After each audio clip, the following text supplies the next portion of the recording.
오늘 아침 하나님께서 저희들에게 주시는 말씀입니다. 우리 신약 성경 41면 마태복음 24장 3절에서 5절까지의 말씀입니다. 신약 성경 41면 마태복음 24장 3절에서 5절의 말씀을 제가 봉독합니다. 하나님의 말씀을 경청하시기 바랍니다. 예수께서 감난산 위에 앉으셨을 때에 제자들이 조용히 와서 이르되 우리에게 이르소서 어느 때에 이런 일이 있겠사오며 또 주의 임하심과 세상 끝에는 무슨 징조가 있사오리까? 예수께서 대답하여 이르시되 너희가 사람의 미혹을 받지 않도록 주의하라.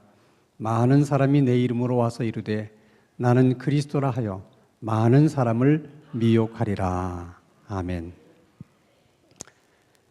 우리가 살고 있는 이 세상은 영원한 것일까? 아니면 끝이 있는 것일까?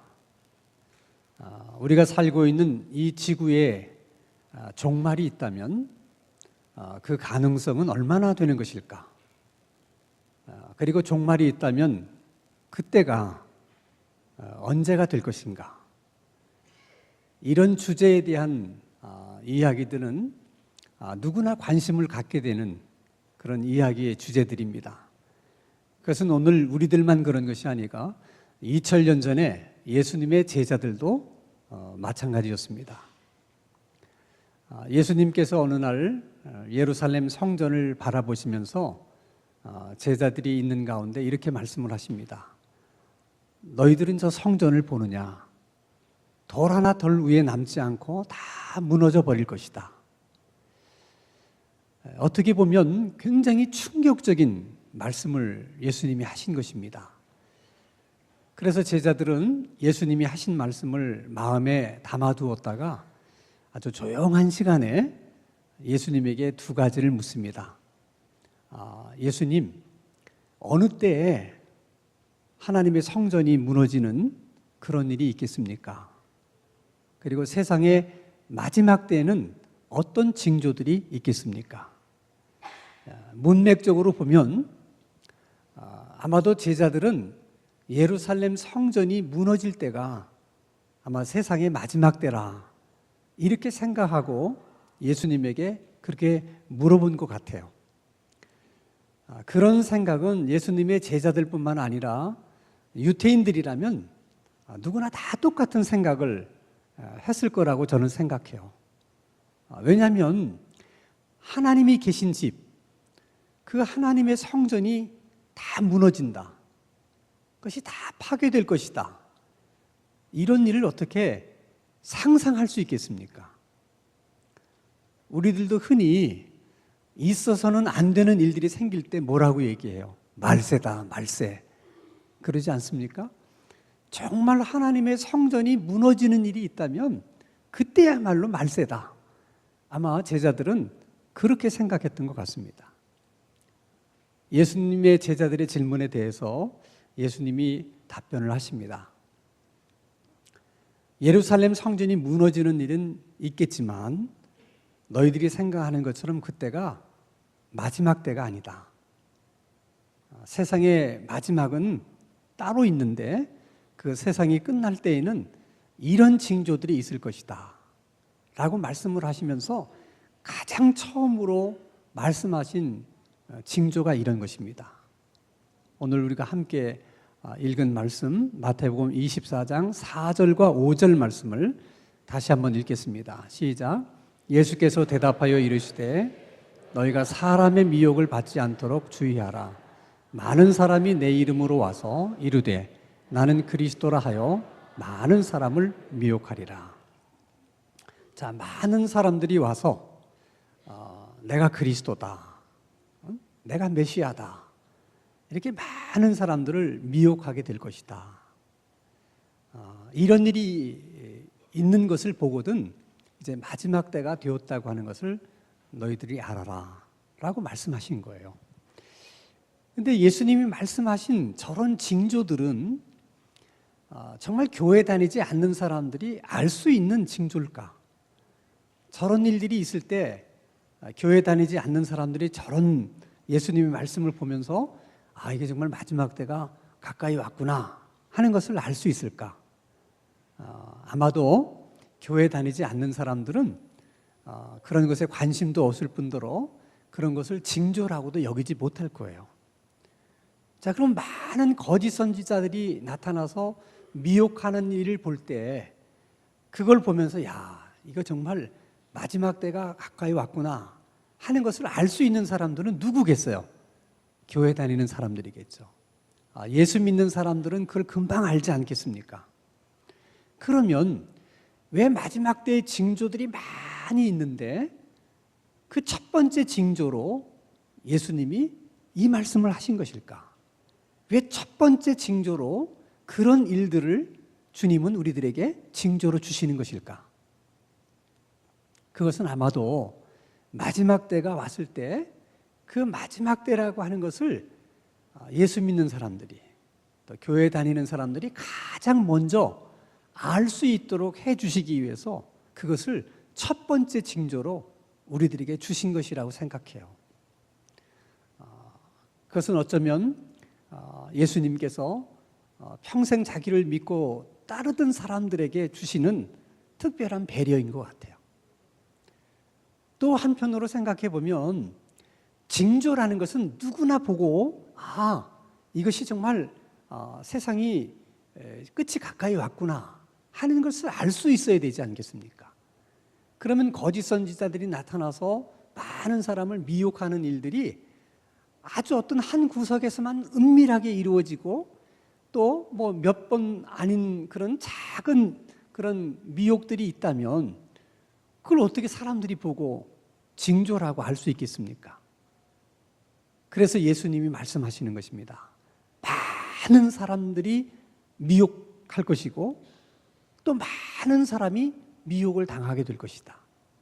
그러니까 마지막 때가 됐을 때는 그런 일들을 우리가 심심치 않게 우리 주변에서 볼 수 있게 된다는 거예요.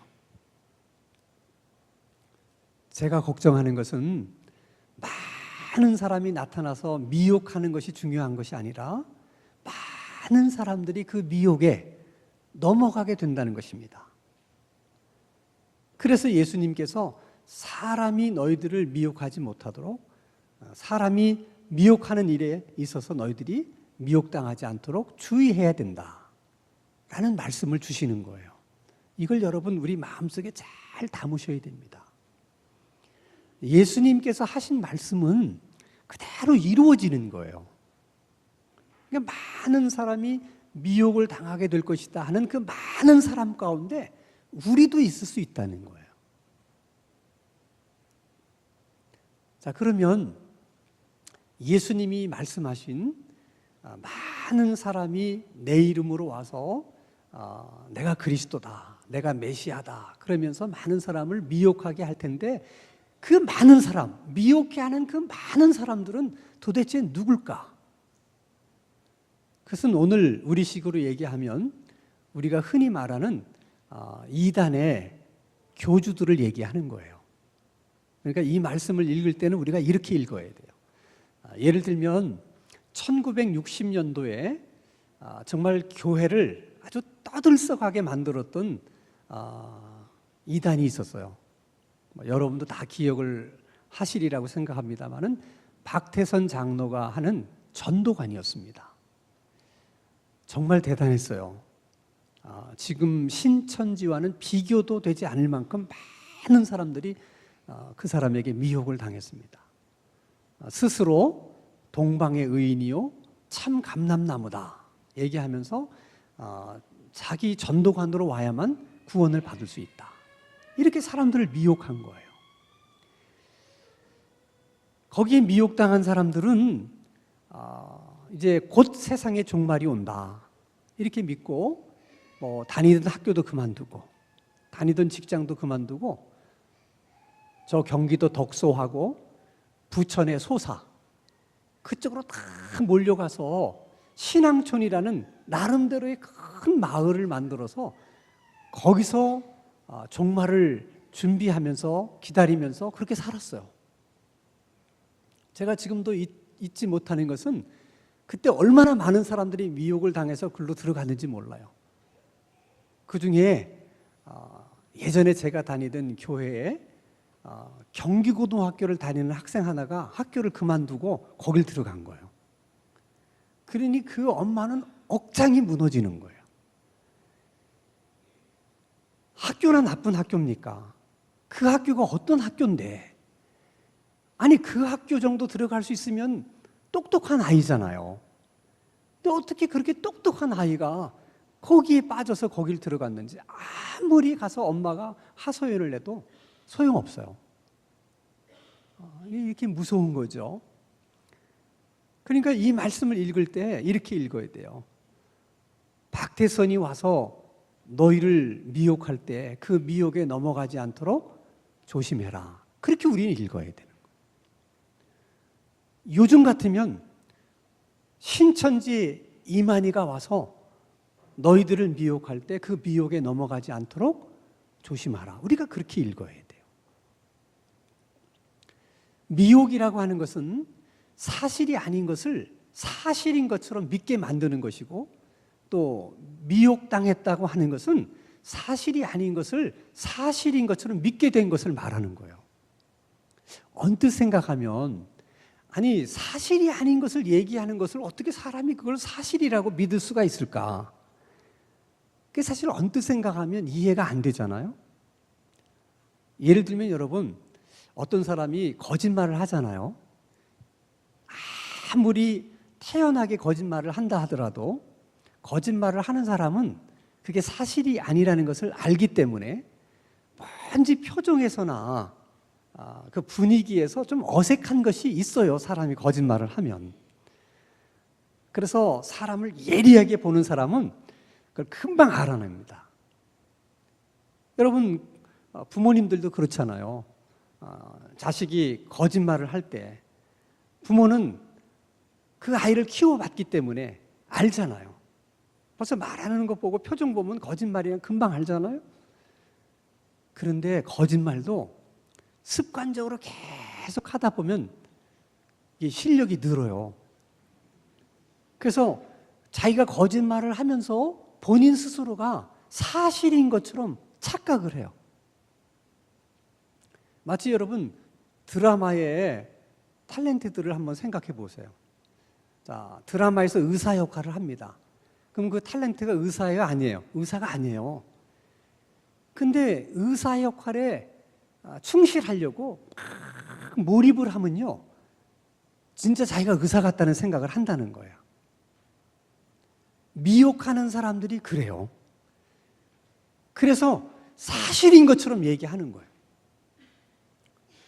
근데 더 큰 문제는 스스로 그렇게 믿으려고 하는 마음을 가지고 사실인 것처럼 얘기하는 것만이 중요한 것이 아니라 이것이 영적인 문제와 연관이 있다는 거예요. 그래서 여러분, 역대하 18장 19절에서 22절 말씀 우리가 한번 함께 읽겠습니다. 시작.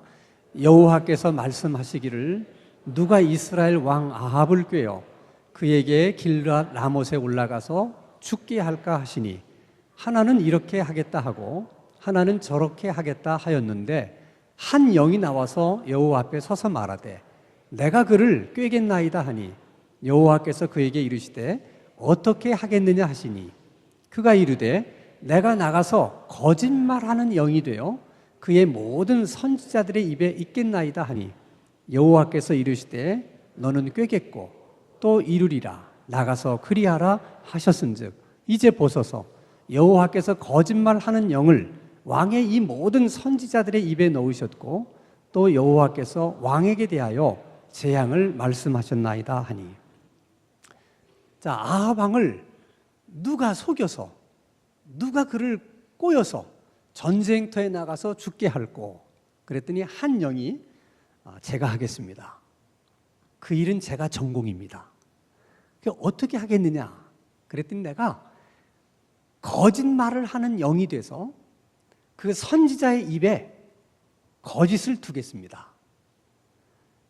쉽게 말하면 거짓의 영이 어떤 선지자 속에 들어가면 그 선지자의 인격과 거짓의 영이 하나가 돼요. 그래서 그 거짓의 영의 거짓을 본인은 사실이라고 믿는 거예요. 100% 그렇게 믿습니다. 그래서 이단에 빠진 사람들을 이렇게 구출해내는 것이 그래서 쉽지가 않은 거예요.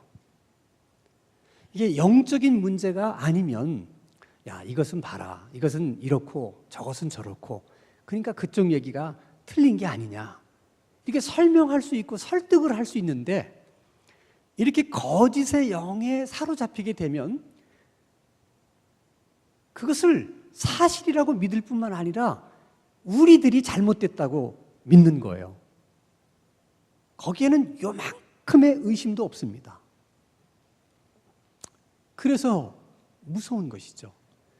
그 거짓의 영이 많은 사람들에게 동시에 들어가서 그의 입술에 거짓을 줄 수가 있는 거예요. 그래서 다 그 이단들이 하는 얘기를 보면 참 이해가 안 되는데 본인들이 그것을 철석같이 믿잖아요. 예를 들어봅시다. 그들은 사실이 아닌 것을 사실인 것처럼 반한다고 그랬잖아요.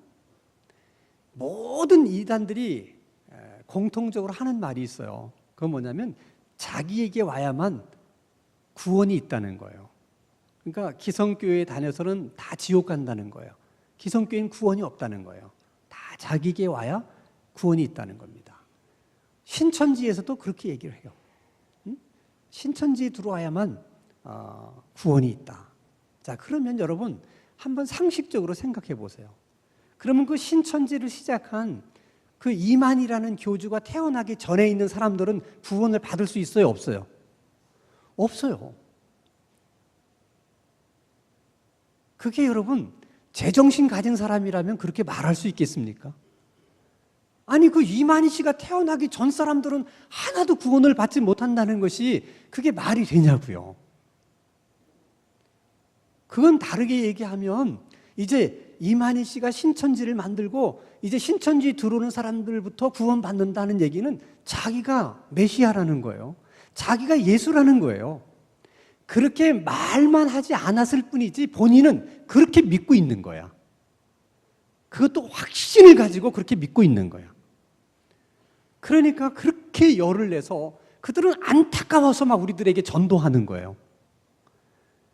그러니 미혹하는 자들이 그냥 미혹하는 게 아니에요. 사명감을 가지고 미혹을 하는 거예요. 생각해 보면 이게 정말 말도 안 되는 얘기인데 어떻게 이런 얘기들을 그들이 믿을까? 그게 악한 거짓의 영의 이제 문제이기 때문에 그렇다는 거예요.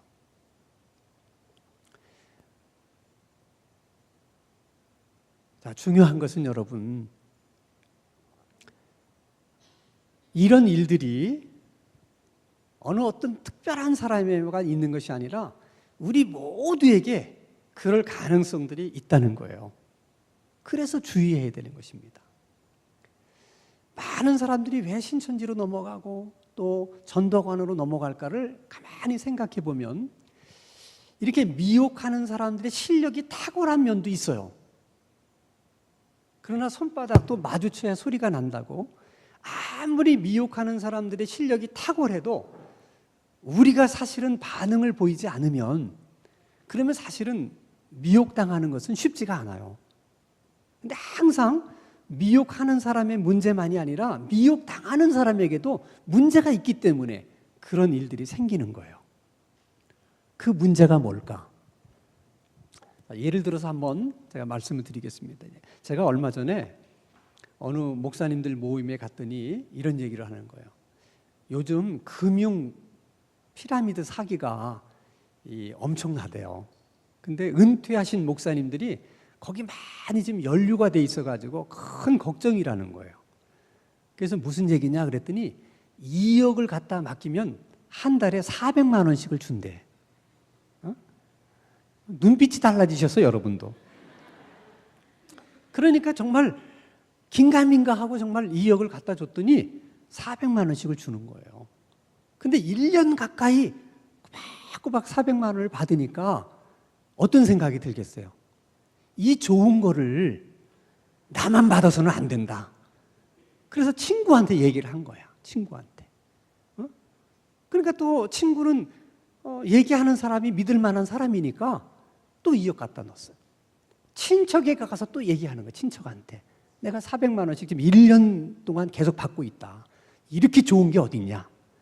이래서 이 사람 저 사람을 소개해가지고 했는데 어느 날 뻥 터졌어요. 그러니 자기 2억을 날리는 것은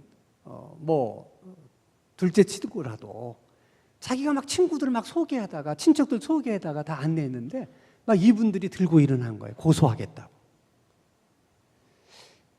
왜 그랬을까? 사실 그럴 수밖에 없는 나름대로의 이유들이 있지 않겠습니까? 그러나 보다 근본적인 이유는 욕심이에요. 적은 돈을 가지고 어떻게 많은 것을 갖고 싶은 욕심 때문에 말도 안 되는 얘기 같은 얘기를 사실이라고 믿고 싶은 거야. 무엇이 그것을 믿게 만들어요? 욕심이 그렇게 믿게 만드는 거예요. 그런 것처럼 여러분, 미혹하는 자들이 이렇게 미혹을 할 때도 많은 사람들이 거기에 그렇게 반응을 해요. 그래서 넘어가는 거예요. 근데 되게 그런 이단들에게 빠진 사람들을 이제 만나서 어떻게 그렇게 빠져들어가게 됐느냐 하는 걸 물어보면 대부분 공통점이 하나 있어요. 그게 뭐냐면 교회에 대한 불만이 많은 사람들이에요. 그러니까 여러분, 신앙생활을 하면서도 이게 교회에 불만이 많으면 항상 이렇게 성도들하고 잘 어울리기가 어려워요. 왜냐하면 늘 불평하는 사람을 누가 좋아하겠습니까? 그러니까 그런 사람들은 점점 이게 교인들의 외곽으로 밀려나가요. 이렇게 중심부에 들어오지를 못하고. 그러니까 늘 교회를 나오기는 하지만은 이게 주변에서 맴돌다가 이제 그렇게 표적이 되는 거예요. 그래서 신천지의 전략 가운데 하나가 기성교회에 신천지 사람들을 보내요. 그리고 3년이나 5년 동안 전혀 표시가 나지 않게끔 꼭꼭 숨어서 목사님한테 잘 보이고 신앙생활 열심히 해라. 그렇게 지령을 내려요. 그래서 그분들이 와서 3년, 5년 동안은 아무 표시도 안 하고 정말 교회를 열심히 다닙니다. 그리고는 이제 슬슬 이렇게 교인들을 보다가 불평을 얘기하거나 좀 불만스러운 얘기를 하는 사람이 있으면 그게 표적이에요. 그런 사람에게 가서 계속 교회가 이렇고 목사님이 이렇고 장로님이 이렇고 계속해서 불만적인 요소를 쭉 얘기를 하고 그리고 나중에는 포섭하는 거예요. 아마도 그런 전략은 동물의 왕국에서 힌트를 얻은 것 같아. 여러분, 동물의 왕국에서도 보면 사자가 얼룩말을 사냥할 때 보세요. 아무리 얼룩말이 이렇게 힘이 없어도요, 떼지어 있는 얼룩말은 공격하기가 어려워요, 사자가. 그러니까 사자가 막 이리 뛰고 저리 뛰고 해가지고 얼룩말을 일단 놀라게 만들잖아요. 그 얼룩말이 막 좌충우돌을 할 때 대열에서 이탈하는 얼룩말을 표적으로 삼는 거예요. 자, 여러분, 마음이 아픈 것은 그 교회에 대한 불만이 개인적인 이유 때문에 가지는 불만일 수도 있어요. 근데 꼭 그렇지만은 않아요. 그것이 교회가 정말 그에게 불만을 가질 수밖에 없도록 교회가 원인을 제공하고 그렇게 만들 수도 있다는 거예요.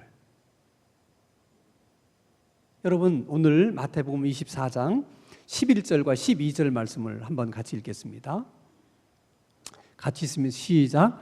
거짓 선지자가 많이 일어나 많은 사람을 미혹하겠으며 불법이 성함으로 많은 사람이 사랑이 식어지리라.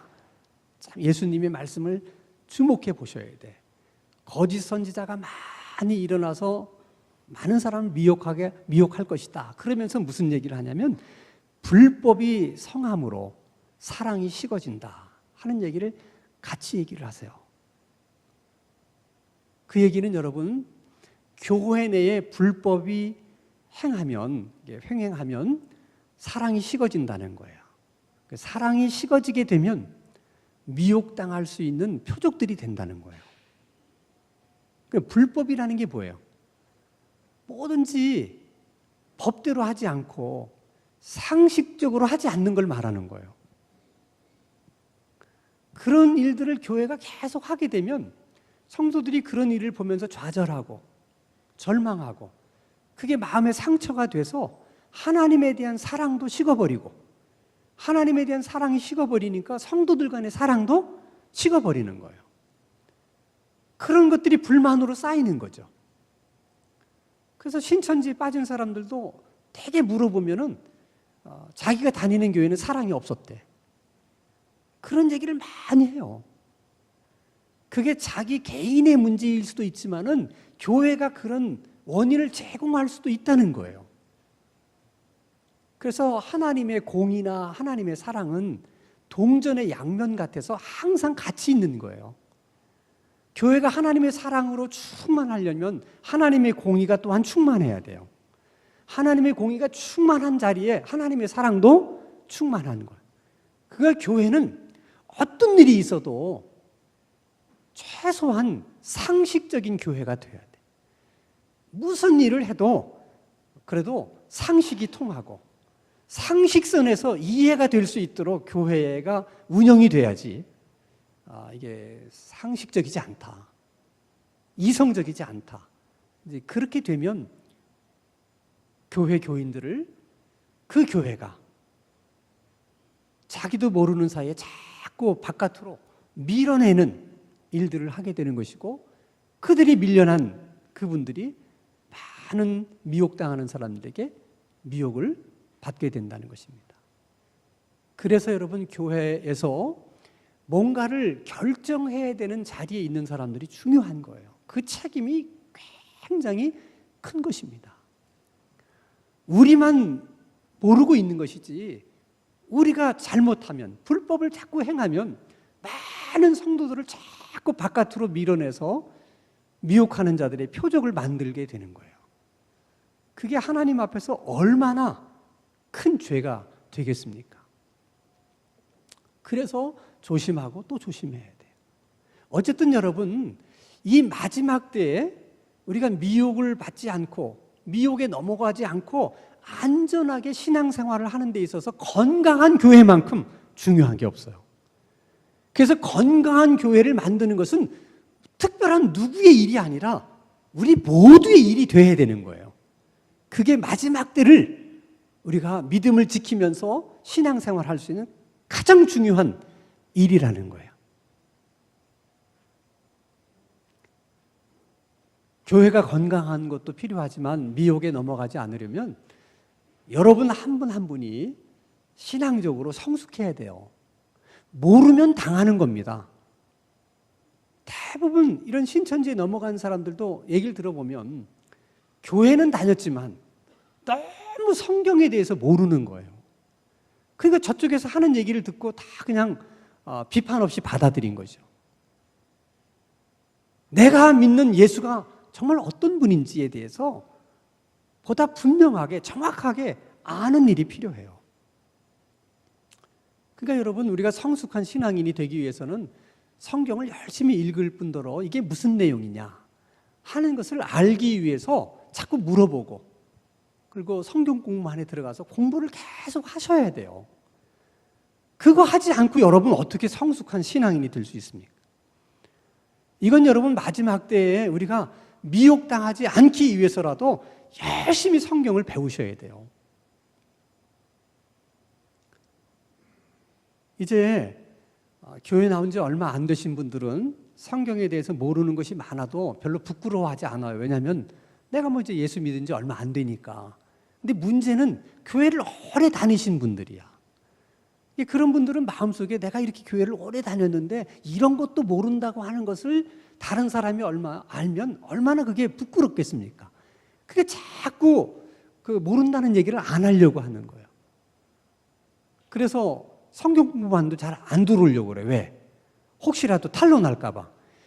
여러분 그거 탄로나는 게 두려운 게 아니에요. 미혹 당하는 게 두려운 일이야. 아니 말씀을 몰라서 배우겠다는데 그게 뭐가 부끄러운 일이에요. 또 그게 부끄럽거든. 우리 교회는 무엇이든지 물어보세요. 난이 있잖아요. 그건 여러분 이름도 쓸 거 없어요. 그냥 여러분이 궁금하면 이게 무슨 뜻입니까? 그래서 함에다가 그냥 집어넣으면 주보에다가 자세하게 설명을 해주잖아요. 모르는 것이 있을 때마다 물어보세요. 그렇게 해서라도 배우셔야 돼. 모르면서도 아는 것처럼 그냥 넘어가면 안 돼요. 그러면 어느 날 미혹하는 자와 만났을 때 미혹받을 수가 있다는 거야. 그리고 성경을 열심히 공부하지 않으려고 하면 기도라도 열심히 하셔야 돼. 왜냐하면 이 미혹하는 일이 영적인 일이라고 그랬잖아요. 거짓의 영이 이렇게 하는 거기 때문에 여러분들이 기도 생활이라도 열심히 하면 그 사람 얘기를 들을 때 내가 뭐가 잘못됐는지를 논리적으로 탁탁탁 얘기는 못해도 일단 느낌이 안 좋아. 왜냐하면 영이 다르기 때문에 그래요. 그래서 기도를 많이 하면 넘어가지 않을 수가 있어요. 여러분, 이런 이단에 빠진 사람들은 자기들이 옳은 것을 믿는다고 그렇게 주장을 하지만 그들에게는 자유함이 없어요. 그래서 뭐 사람들 만나는 것도 그렇게 통제를 하고 그 안에서 뭐 하지만 늘 뭔가 불안하고 늘 마음의 자유함이 없이 그렇게 신앙생활을 해요. 왜냐하면 우리와 영이 달라서 그런 거예요. 여러분 고린도후서 3장 17절 말씀을 우리 한번 같이 읽겠습니다. 시작. 주는 영이시니 주의 영이 계신 곳에는 자유가 있느니라. 언제나 주님의 영이 있는 곳, 성령님이 역사하는 곳에는 자유함이 있어요. 그러니까 주님이 우리에게 주시는 구원 가운데 자유함이 있는 거예요. 그러니까 진정한 주님의 영이 있는 곳, 진정한 구원이 있는 곳에는 자유함이 있는 거예요. 아무 곳에도 매이지 않을 수 있는 자유함이 있어요. 근데 그들에게는 자기들이 믿는 것이 옳다고 얘기하면서도 거긴 자유함이 없는 거예요.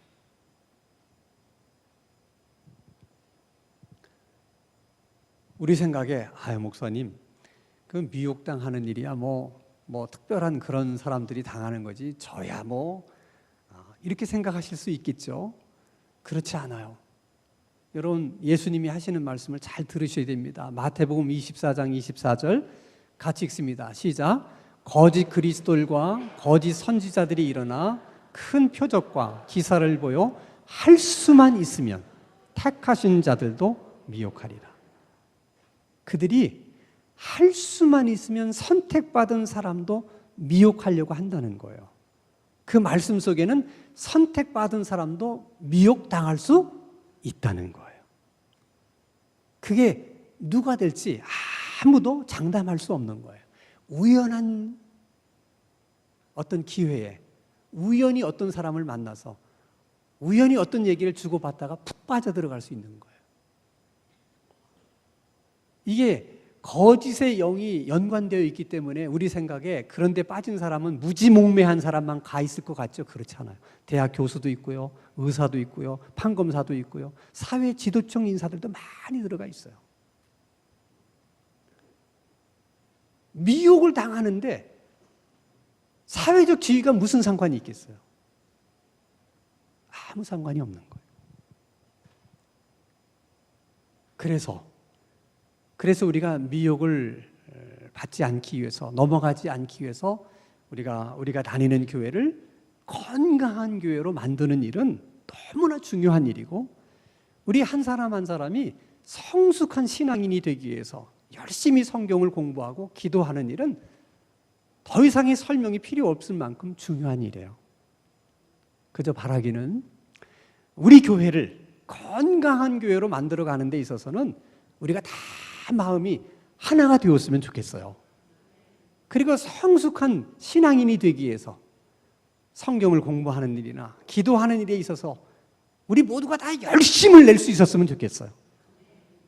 그리고 우리 하나님께서 정말 우리 교회를 건강한 교회로 만들어주시고 우리 신당중앙교회 성도 한 분 한 분을 성숙한 신앙인으로 훈련시켜 주시고 이끌어 주시고 그런 은혜를 주시기를 주님의 이름으로 축원합니다. 함께 기도하겠습니다. 거룩하신 하나님 아버지, 우리들의 삶에도 끝이 있고 우리가 사는 이 세상에도 끝이 있음을 저희들이 알고 있사오니 항상 그 끝을 생각하며 준비하는 삶의 자세로 살아갈 수 있게 해 주옵소서. 미혹하는 자들의 미혹에 넘어가지 않도록 항상 우리들을 지켜주시고 영들을 분별할 수 있는 영적인 능력을 우리 신당중앙교회 가운데 충만히 부어 주시옵소서. 예수님의 이름으로 기도하옵나이다. 아멘.